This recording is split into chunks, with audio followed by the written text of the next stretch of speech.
Shalom. Bapak, Ibu, saudara-saudari yang terkasih di dalam nama Tuhan Yesus, kita mengucap syukur kepada Tuhan Yesus, Allah Sang Pemilik kehidupan kita, di mana pada sore hari ini kita masih diberi kesempatan dan kesehatan untuk boleh memuji dan memuliakan nama Tuhan di Gereja GKPI Padang Bulan Medan. Adapun pada minggu ini adalah minggu kelima setelah Trinitatis, dengan mengangkat tema iman yang menyembuhkan. Untuk itu, mari kita persiapkan hati dan pikiran kita dengan mengambil saat teduh sejenak.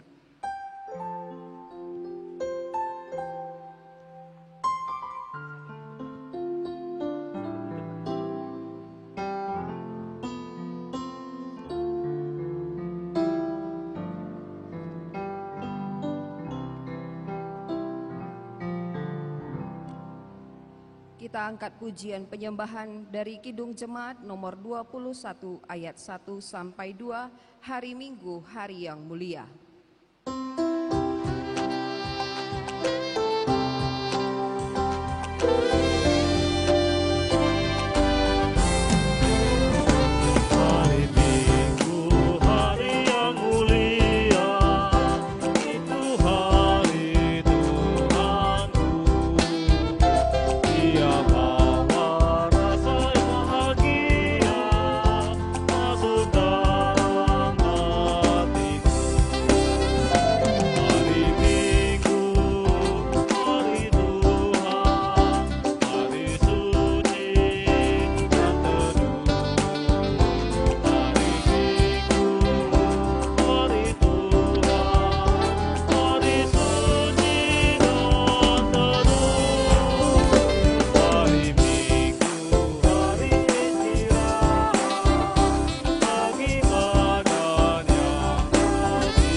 Bapa dan anaknya Tuhan Yesus Kristus dan Roh Kudus, Khalik langit dan bumi.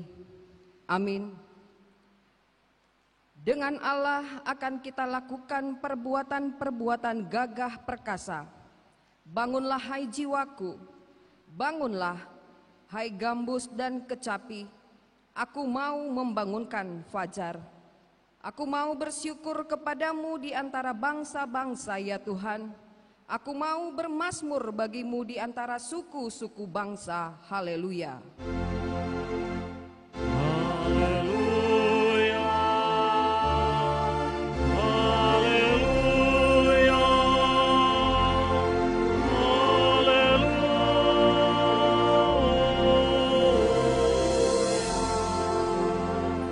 Kita berdoa. Ya Tuhan Allah yang Maha Pengasih, kami mengucap syukur kepadamu karena Engkau telah memanggil kami kepada pengharapan akan hidup yang kekal. Ya Roh Kudus, berilah kekuatan kepada kami untuk menaklukkan semua yang hendak menghalangi kami untuk memperoleh keselamatan di dalam Engkau. Ya Tuhan Yesus, teguhkanlah iman, pengharapan, dan kesabaran kami, agar kami menang sampai pada akhirnya dan menerima mahkota kehidupan dari-Mu. Amin.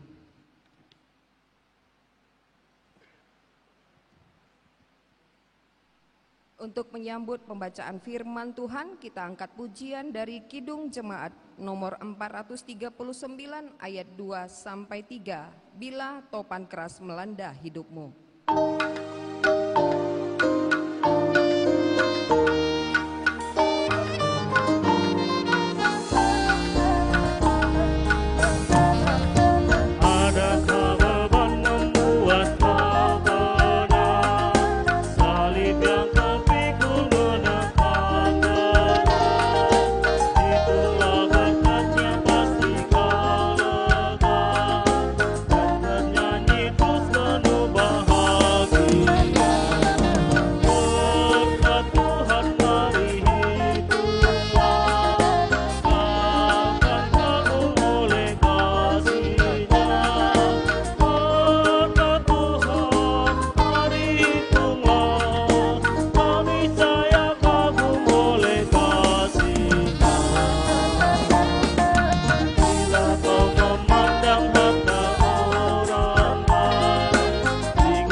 Firman Tuhan sebagai pendahuluan khotbah pada minggu hari ini yang tertulis di dalam Amsal 1 ayat 13 sampai ayat 15. Kita akan membaca secara bergantian dan pada ayat ke-15 kita baca bersama-sama. Beginilah firman Tuhan. Kita akan mendapat pelbagai benda yang berharga. Kita akan memenuhi rumah kita dengan barang rampasan. Buanglah undimu ke tengah-tengah kami, satu pundi-pundi bagi kita sekalian. Kita baca bersama-sama. Hai anakku, janganlah engkau hidup menurut tingkah laku mereka. Tahanlah kakimu daripada jalan mereka. Demikian pembacaan firman Tuhan. Yang berbahagia ialah mereka yang mendengarkan firman Allah, yang menghayati serta mengamalkannya. Amin. Kita angkat pujian dari Kidung Jemaat nomor 27 ayat 1 sampai 2. Meski tak layak diriku.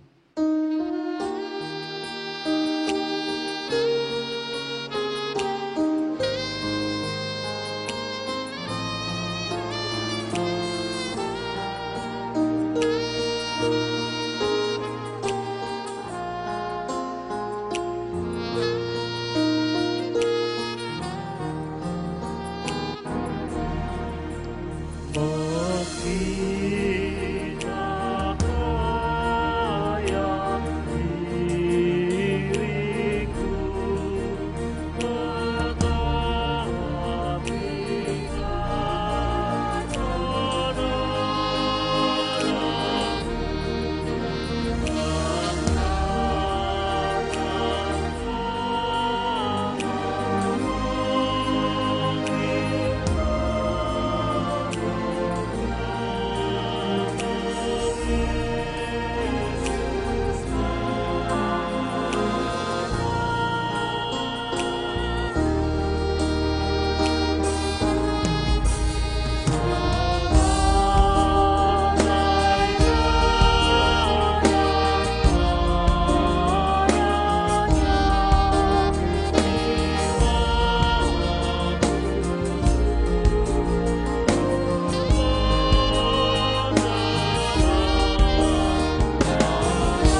Bapak, Ibu, Saudara-saudari yang terkasih di dalam nama Tuhan Yesus, di beberapa waktu yang telah berlalu, kita sebagai manusia tentunya tidak luput dari segala perbuatan dosa serta kesalahan yang telah melukai daripada hati teman kita, hati saudara kita, hati keluarga kita, terlebih-lebih di hadapan Bapa yang di surga.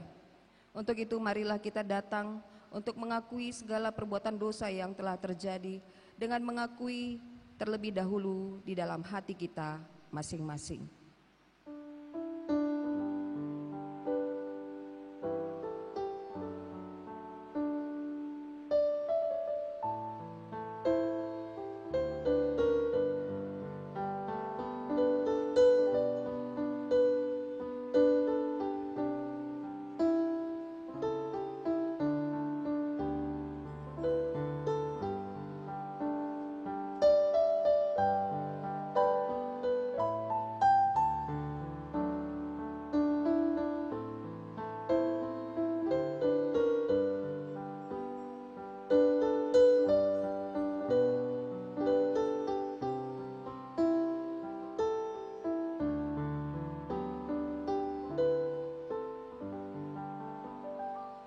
Kita berdoa. Ya Allah Bapa kami yang di surga, Tuhan yang Maha Kuasa dan Pengasih, kami bersyukur kepadamu karena kasih setiamu kekal selama-lamanya. Ampunilah segala dosa kami dan hapuskanlah segala pelanggaran kami terhadap firman-Mu oleh karena tabiat kemanusiaan kami yang lemah. Kasihanilah kami dan hapuskanlah segala dosa dan pelanggaran kami, supaya kami beroleh kehidupan yang sejati dan abadi di dalam kasih Yesus Kristus Tuhan kami. Amin. Janji Tuhan tentang pengampunan dosa.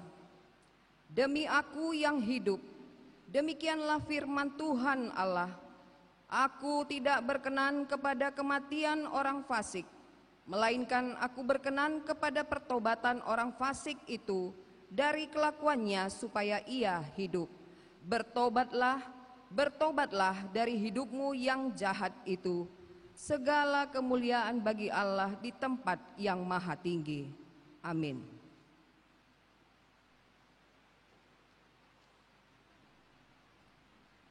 Kita angkat pujian dari pelengkap Kidung Jemaat nomor 199 ayat 1 sampai 2, dulu ku tertindih dosa.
kita mendengar firman Tuhan sebagai petunjuk hidup baru yang diambil dari Yakobus 4 ayat 8. Beginilah firman Tuhan. Mendekatlah kepada Allah dan Ia akan mendekat kepadamu. Tahirkanlah tanganmu, hai kamu orang-orang berdosa, dan sucikanlah hatimu, hai kamu yang mendua hati. Demikian pembacaan firman Tuhan. Marilah kita sama-sama memohon kekuatan dari Tuhan. Ya Allah Bapa kami, berilah kami kekuatan untuk melakukan yang sesuai dengan firman-Mu. Amin. Kembali kita angkat pujian dari Kidung Jemaat nomor 446 ayat 1 sampai ayat 2. Setialah.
Kita bersaksi mengikrarkan pengakuan iman kita bersama jemaat pada segala abad di seluruh dunia.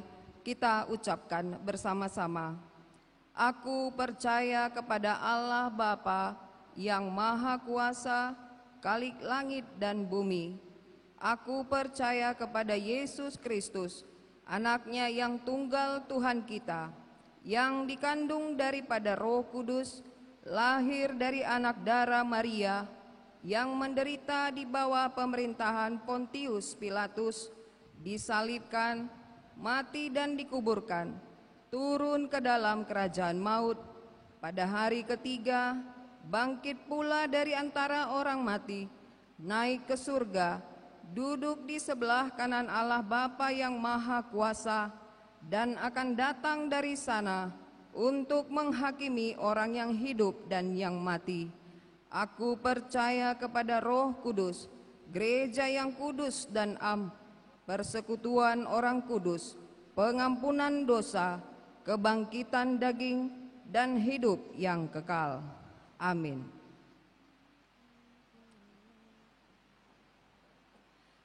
Untuk menyambut sabda Allah, kita angkat pujian dari Kidung Jemaat nomor 378 ayat 1 sampai ayat 3 yang diperbuat Allahku.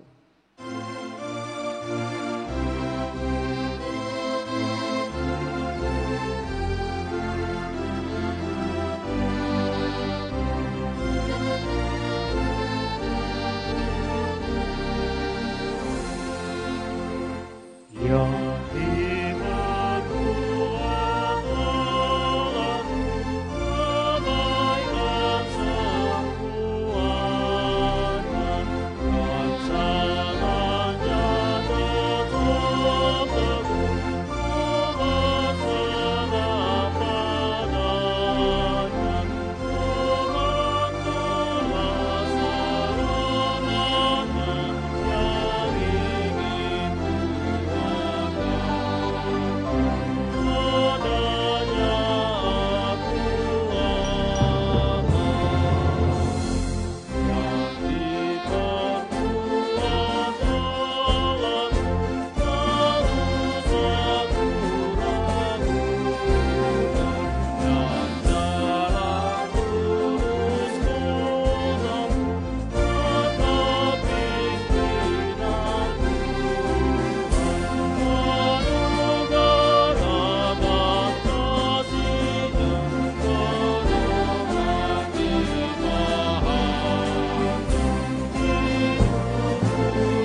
Damai sejahtera yang dari Allah Bapa yang melampaui segala akal, itulah kiranya menyertai hati dan pikiran saudara-saudara dalam Yesus Kristus Tuhan kita. Amin. Bapak, Ibu, dan saudara-saudara yang dikasihi oleh Tuhan, firman Tuhan untuk melengkapi sukacita kita, sekaligus menjadi renungan pada ibadah kita, adalah yang terambil dari Markus 5 ayat 21 sampai ayat 43. Saya akan bacakan untuk kita semua dan mari kita sama-sama mendengarkannya. Yesus membangkitkan anak Jairus dan menyembuhkan seorang perempuan yang sakit pendarahan. Sesudah Yesus menyeberang lagi dengan perahu, orang banyak berbondong-bondong datang lalu mengerumuni dia sedang ia berada di tepi danau. Datanglah seorang kepala rumah ibadat yang bernama Jairus. Ketika ia melihat Yesus, tersungkurlah ia di depan kakinya dan memohon dengan sangat kepadanya, anakku perempuan sedang sakit, hampir mati. Datanglah kiranya dan letakkanlah tanganmu atasnya, supaya ia selamat dan tetap hidup. Lalu pergilah Yesus dengan orang itu. Orang banyak berbondong-bondong mengikuti dia dan berdesak-desakan di dekatnya. Adalah di situ seorang perempuan yang sudah 12 tahun lamanya menderita pendarahan. Ia datang berulang-ulang, diobati oleh berbagai tabib, sehingga telah dihabiskannya semua yang ada padanya. Namun sama sekali tidak ada faedahnya, malah sebaliknya keadaannya semakin memburuk. Dia sudah mendengar berita-berita tentang Yesus, maka di tengah-tengah orang banyak itu, ia mendekati Yesus dari belakang dan menjamah jubahnya, sebab katanya, asal ku jamah saja jubahnya, aku akan sembuh. Seketika itu juga berhentilah pendarahannya dan ia merasa bahwa badannya sudah sembuh dari penyakitnya. Pada ketika itu juga Yesus mengetahui bahwa ada tenaga yang keluar dari dirinya. Lalu ia berpaling di tengah orang banyak dan bertanya, siapa yang menjamah jubahku? Murid-muridnya menjawab, engkau melihat bagaimana orang-orang ini berdesak-desakan dekatmu, dan engkau bertanya siapa yang menjamah aku. Lalu ia memandang sekelilingnya untuk melihat siapa yang telah melakukan hal itu. Perempuan itu yang menjadi takut dan gemetar ketika mengetahui apa yang telah terjadi atas dirinya, tampil dan tersungkur di depan Yesus dan dengan tulus memberitahukan segala sesuatu kepadanya. Maka katanya kepada perempuan itu, hai anakku, imanmu telah menyelamatkan engkau. Pergilah dengan selamat dan sembuhlah dari penyakitmu. Ketika Yesus masih berbicara, datanglah orang dari keluarga kepala rumah ibadat itu dan berkata, anakmu sudah mati. Apa perlunya lagi engkau menyusahkan guru? Tetapi Yesus tidak menghiraukan perkataan mereka dan berkata kepada kepala rumah ibadat, jangan takut, percaya saja. Lalu Yesus tidak memperbolehkan seorang pun ikut, serta kecuali Petrus, Yakobus dan Yohanes, saudara Yakobus. Mereka tiba di rumah kepala rumah ibadat dan di sana dilihatnya orang-orang ribut menangis dan meratap dengan suara nyaring. Sesudah ia masuk, ia berkata kepada orang-orang itu, "Mengapa kamu ribut dan menangis? Anak ini tidak mati tetapi tidur." Tetapi mereka menertawakan dia. Maka diusirnya semua orang itu, lalu dibawanya ayah dan ibu anak itu, dan mereka yang bersama-sama dengan dia masuk ke kamar anak itu. Lalu dipegangnya tangan anak itu, katanya, "Talita kum," yang berarti, "Hai anak, aku berkata kepadamu, bangunlah." Ketika itu juga anak itu bangkit, berdiri, berjalan, sebab umurnya sudah 12 tahun. Semua orang yang hadir sangat takjub. Dengan sangat ia berpesan kepada mereka supaya jangan seorang pun mengetahui hal itu. Lalu ia menyuruh mereka memberi anak itu makan. Demikian Bapak, Ibu, dan saudara-saudara, di mana Yesus hadir, maka di situ keselamatan jasmani dan rohania, dua-duanya itu pasti terjadi. Konteks ini berbicara soal tanda mujizat yang dilakukan Tuhan setelah selesai angin ribut diredakan dan mengusir roh jahat dari orang yang ada di Gerasa. Saudara-saudara yang dikasihi oleh Tuhan, jikalau kita bertanya sepanjang sejarah kehidupan manusia, adakah manusia yang tidak menderita? Dan adakah manusia yang tidak pernah mengalami kesusahan? Dan adakah manusia atau keluarga pribadi yang sama sekali tidak pernah mengalami sakit, penyakit? Lalu jawabannya tanpa terkecuali, karena itu adalah proses alamiah. Kita akan menjawab, tidak ada satu keluarga pun yang tidak pernah mengalami kesusahan, penderitaan, dan sakit, penyakit. Begitu dimulai kejatuhan Adam dan Hawa ke dalam dosa, di sana sudah ada amanat Tuhan kepada laki-laki. Tuhan berkata, "Engkau akan bersusah payah mencari nafkahmu.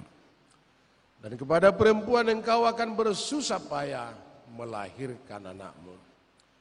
Dan setelah peristiwa air bah, ada beberapa amanat yang penting akan perubahan kelangsungan kehidupan manusia. Dan disitulah Tuhan menyesal karena perlakuan manusia yang lebih cenderung untuk melakukan dosa. Dan Tuhan meninjau umur manusia tidak melebihi 120 tahun. Karena dosa-dosa yang dilakukan oleh manusia dan sekaligus perubahan yang hidupnya manusia tidak pernah bertani, tapi dari sejak itu manusia dalam kelangsungan hidupnya dimulailah soal bersusah payah. Sekalipun Musa dalam doanya, "Ajarlah kami menghitung hari-hari kami, supaya kami beroleh hati yang arif dan bijaksana." Dan dia berkata, umur manusia hanya 70 tahun. Tapi kalau dia kuat, lebih daripada itu bisa dia peroleh. Tapi akhirnya kesusahan dan penderitaan. Itulah proses dalam kelangsungan kehidupan manusia, dalam perubahan-perubahan tertentu yang menyangkut kesusahan, penderitaan. Tapi kita secara khusus akan berbicara tentang penderitaan. Ini menyangkut teologi kemakmuran. Teologi kemakmuran pernah mengajarkan kepada kita, jikalau Tuhan di pihak kita, seolah-olah langgeng, beres, dan tidak ada kesusahan. Berkat-berkat tertentu telah tersedia.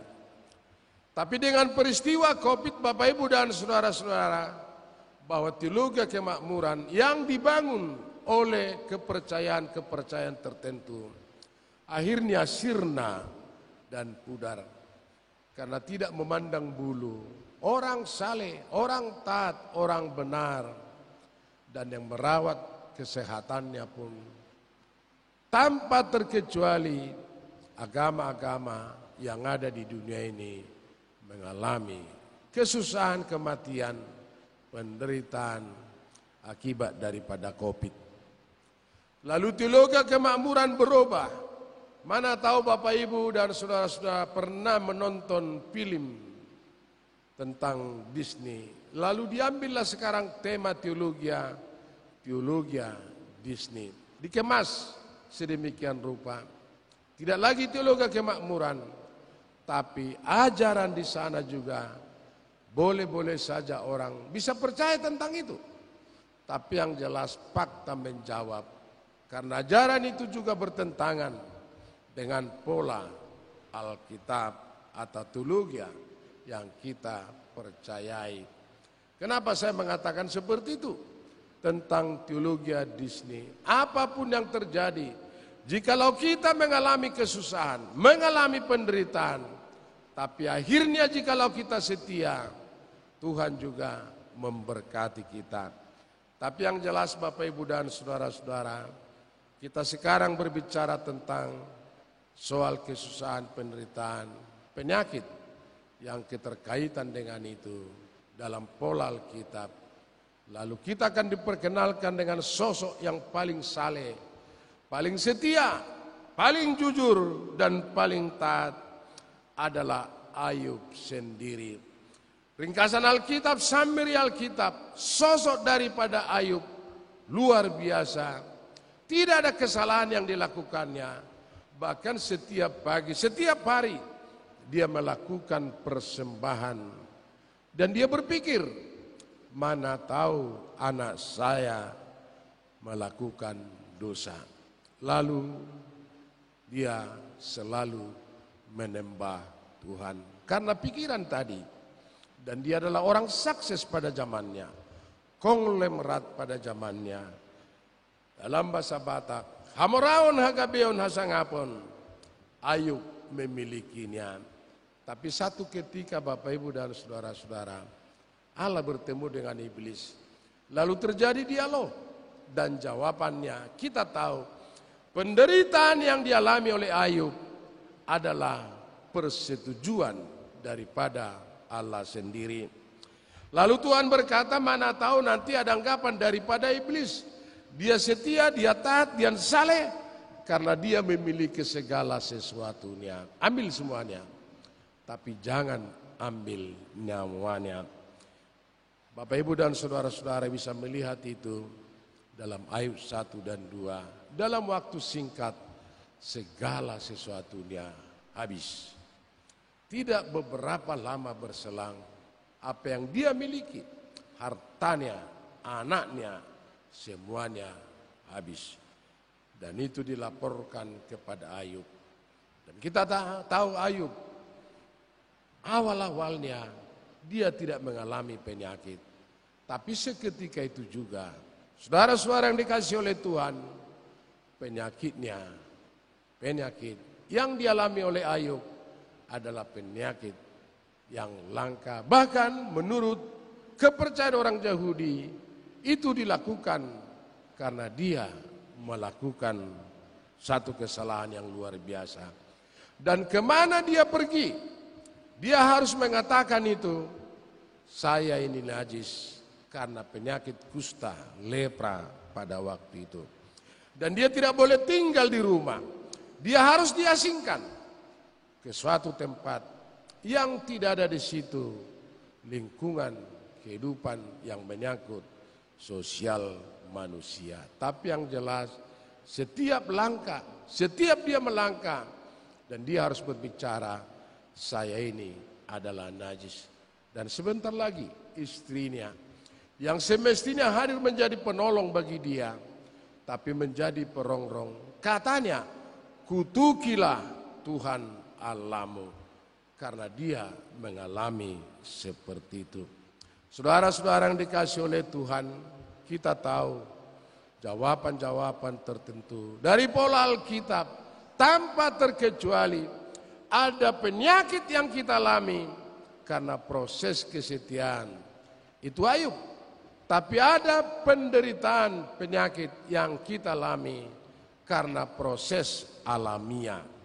Tahu Bapak Ibu dan saudara-saudara, proses alamiah, kita semakin tua, segala sesuatunya akan semakin berkurang. Pendengaran akan semakin berkurang, kekuatan akan semakin berkurang, dan penglihatan akan semakin berkurang. Dalam 2 Korintus 4 ayat 16. Tapi Paulus berbicara, hal-hal lahiriah akan semakin merosot, tapi batinia kita akan diperbarui Tuhan dari hari ke hari dan diberikan selalu hal-hal yang baru. Dan itulah katanya tentang kehidupan kita. Kalaupun ada orang mengatakan, Eda semakin muda, Lae semakin muda, tapi begitu kita dilahirkan, proses penuaan sudah terjadi. Karena itu proses alamiah. Saudara-saudara yang dikasihi oleh Tuhan, tapi hal-hal batinia yang menyangkut iman dan kepercayaan kita akan diperbaharui Tuhan dari hari ke hari, dan setiap saat diberikan Tuhan yang baru. Kita lihat proses yang semakin tua. Kalau nenek-nenek, kakek-kakek kadang berbicara mencari kacamatanya karena dia sudah semakin tua, ditanyakan kepada cucunya, mana kacamata opung? Dia sudah lupa. Karena apa Bapak Ibu dan saudara-saudara? Karena kacamatanya kadang kala sudah di kepala. Bukan lagi hanya matanya yang rusak, tapi kepalanya, otaknya juga sudah rusak. Lalu cucunya akan berbicara, tapi di matamu opung, tapi di kepalamu opung. Dan banyak hal-hal seperti itu akan mewarnai kehidupan kita. Dan satu ketika opungnya, neneknya bertanya kepada cucunya, di mana topiku katanya. Padahal topinya sudah di kepalanya, tapi di ulumu opung katanya. Karena semua ingatan juga semakin berkurang. Tapi iman dan kepercayaan kita dari hari ke hari selalu diberikan Tuhan yang baru. Lalu kita lihat seorang yang buta pada waktu itu bertemu dengan Tuhan.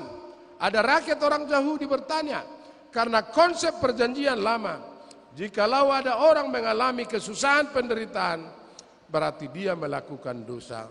Dan itu dipertanyakan kepada Yesus, siapakah yang salah? Bapaknya kah atau dia sendiri? Tapi Yesus Tuhan berkata, tidak ada yang salah, tapi melalui itu kemuliaan Tuhan akan semakin nyata. Sekali lagi, tidak ada yang salah, tapi melalui itu kemuliaan kerajaan Tuhan akan semakin nyata. Begitu banyak hal-hal yang mungkin kita pikirkan, tapi kadang kala itu bertentangan dengan pemikiran Tuhan. Soal penderitaan dan soal kesusahan. Dan yang jelas apapun yang terjadi dalam kehidupan kita, bahkan sehelai rambut pun yang jatuh dari kepala kita adalah atas sepengetahuan daripada Tuhan sendiri. Lalu ini ibu yang mengalami penyakit 12 tahun pendarahan dan segala sesuatunya sudah habis. Banyak uang kepada tabib-tabib, tapi akhirnya bertemu dengan Tuhan, hanya menjamah jubahnya dia memperoleh kesembuhan. Tapi apa yang terjadi Bapak Ibu dan saudara-saudara? Kesembuhan itu bukan secara gratis, tapi kesembuhan itu adalah karena niat, keinginan dia dan kepercayaan dia. Di luar kemampuannya ada satu sosok pribadi yang bisa menyembuhkan dia. Dan itulah Tuhan hanya menjamah jubahnya. Dan Tuhan berkata, kembalilah, pulanglah, imanmu menyelamatkan engkau. Tanpa sesuatu iman, apapun itu namanya Bapak Ibu dan saudara-saudara, sekalipun kita percaya tanpa melihat, dan kita yakin walaupun tidak melihat, tapi itulah iman. Iman adalah denyut jantung kita, perjalanan kehidupan kita, dan itulah jantung kepercayaan kita, percaya kepada Tuhan yang menyelamatkan kita. Dan yang terakhir Bapak Ibu dan saudara-saudara tentang putri Jairus, tanda mujizat yang dilakukan Tuhan. Dan kalau ini dipertanyakan berapa orang yang bangkit dari kematian, hidup kembali, walaupun dia sudah pernah mati, tapi memperoleh kehidupan kembali. Jawabannya Bapak Ibu dan saudara-saudara, dan pasti saudara tahu, ada 9 orang, 3 dalam perjanjian lama, dan 6 dalam perjanjian baru. Selain daripada kebangkitan pada waktu bangkitnya Tuhan pada hari yang ketiga, tapi itu adalah mungkin supranatural yang bisa melihat itu, sekalipun ada kesaksian Alkitab yang berbicara tentang itu. Satu yang dihidupkan oleh Elia, satu lagi yang dihidupkan oleh Elisa. Dalam Rom Katolik ada religium, benda-benda suci mempunyai khasiat tertentu. Tapi ada satu ketika yang mau dikuburkan, tapi ada gerombolan yang mengejar-ngejar mereka.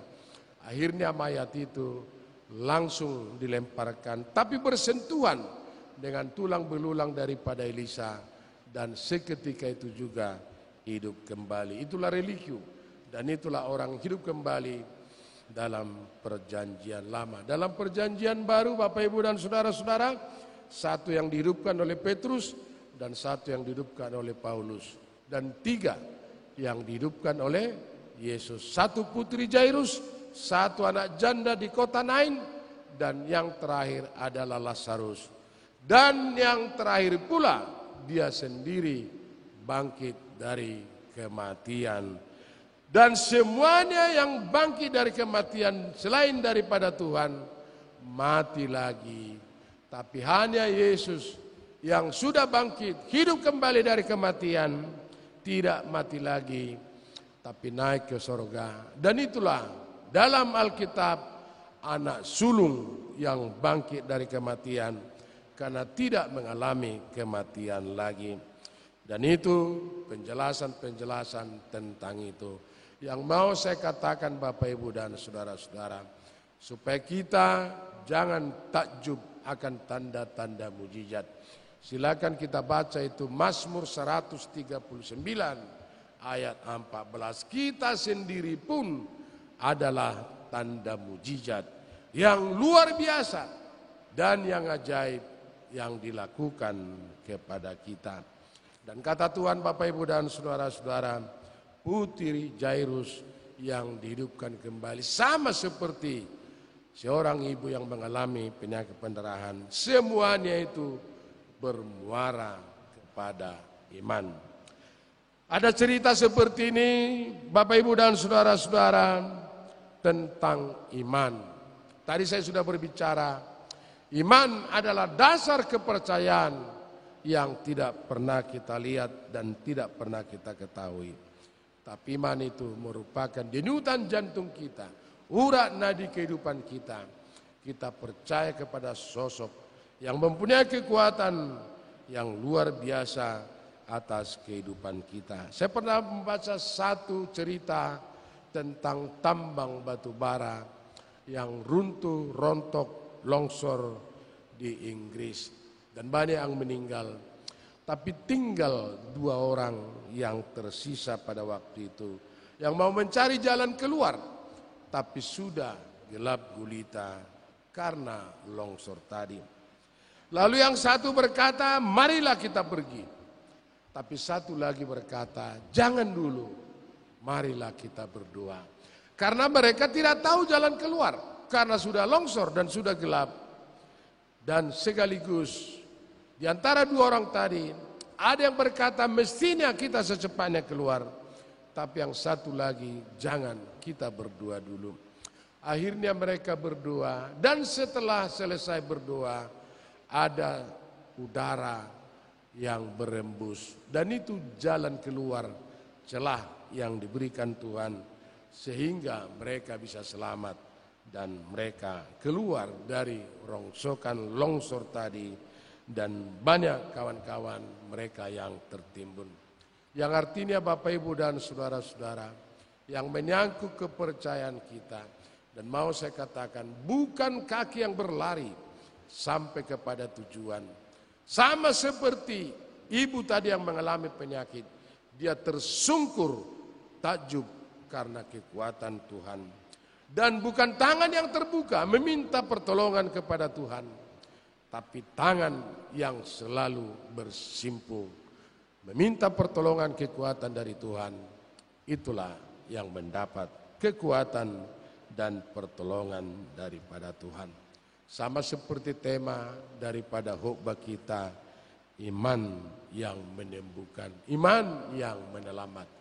Segala sesuatunya perkenan daripada Tuhan, yang termasuk karunia-karunia tertentu, campur tangan Tuhan, berkat Tuhan, itu tidak datang secara gratis, tapi dimulai dari kita sendiri. Karena firman Tuhan, carilah dahulu kerajaan Allah, maka segala sesuatunya akan diberikan kepada kamu. Iman yang menyelamatkan dan iman yang menyembuhkan. Kita berdoa. Terima kasih Bapa di sorga buat firman yang sudah kami dengar. Dan terima kasih buat kehadiran kami semua, saudara-saudara kami, yang bisa beribadah pada kesempatan ini. Dan Engkau berkata, dan sesuai dengan tema daripada khotbah, iman yang menyembuhkan, iman yang menyelamatkan. Kadangkala kami bisa tergoda kebimbangan dan kehilangan tempat berpijak karena ketidakmampuan kami, karena iman kami kadang luntur dan lentur, tidak melihat kuasa Tuhan, dan kami sering berlandaskan pikiran kami sendiri. Tapi izinkan kami melangkah ke depan semakin tulus, semakin suci, dan kami bisa percaya akan kuat kuasa Tuhan yang menyelamatkan. Dan kami mestinya yakin di mana Tuhan hadir, maka di situ keselamatan jasmani dan rohani, dan dua-duanya Engkau jamin.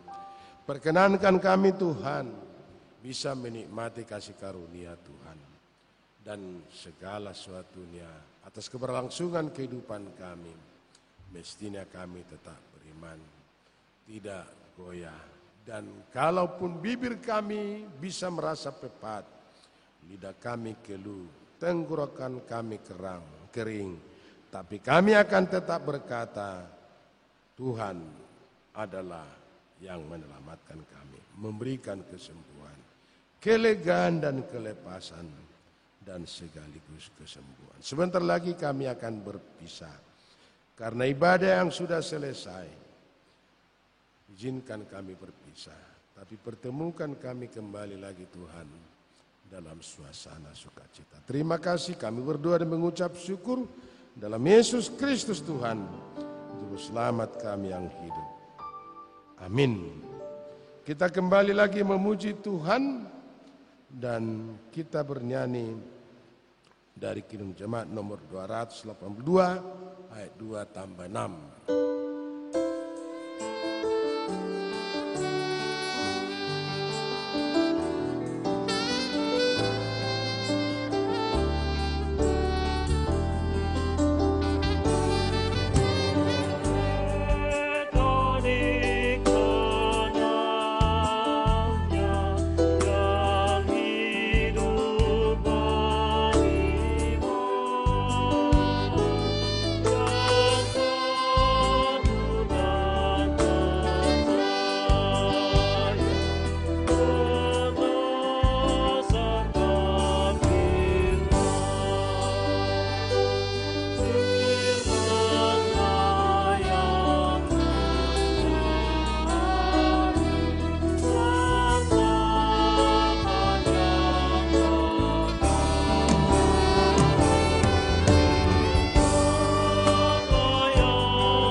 firman Tuhan mempersiapkan hati dan pikiran kita untuk memberikan persembahan sekaligus mengucap syukur. Mazmur 4 ayat 6. Persembahkanlah korban yang benar dan percayalah kepada Tuhan. Amin. Kita beri persembahan kita.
berdiri.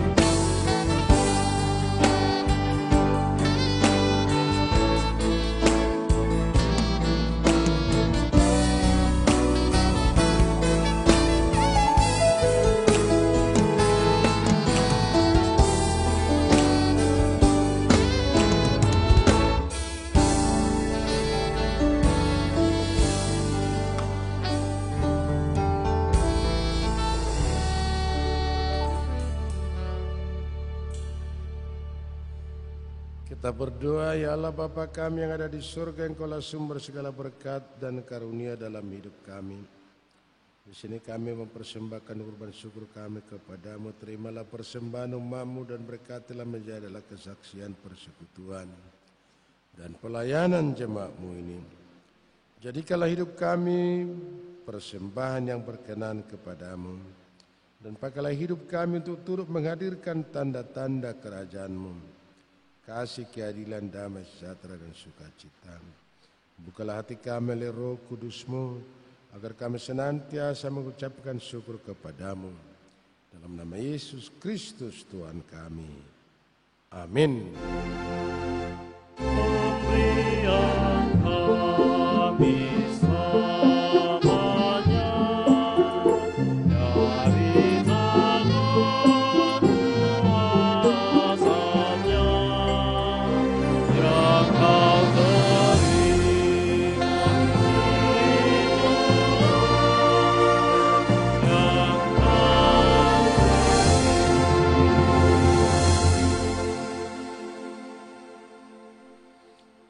kami yang di surga, dikuduskanlah namamu, datanglah kerajaanmu, jadilah kehendak-mu di bumi seperti di surga. Berikanlah kami pada hari ini makanan kami yang secukupnya. Dan ampunilah kami akan kesalahan kami seperti kami juga mengampuni orang bersalah kepada kami. Dan janganlah membawa kami ke dalam pencobaan, tetapi lepaskanlah kami dari yang jahat.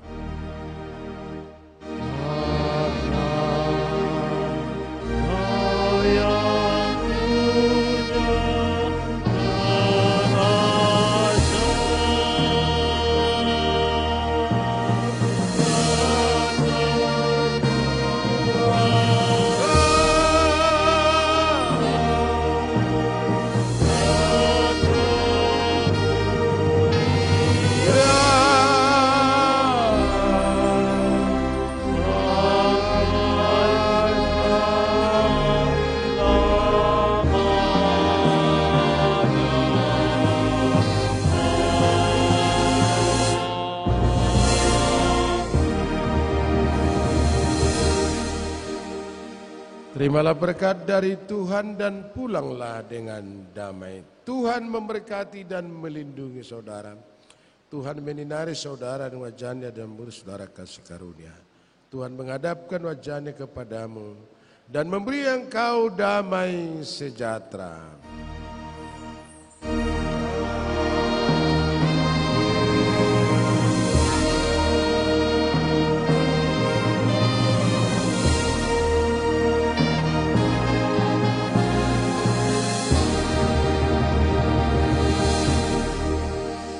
Selamat hari Minggu, Shalom, Horas.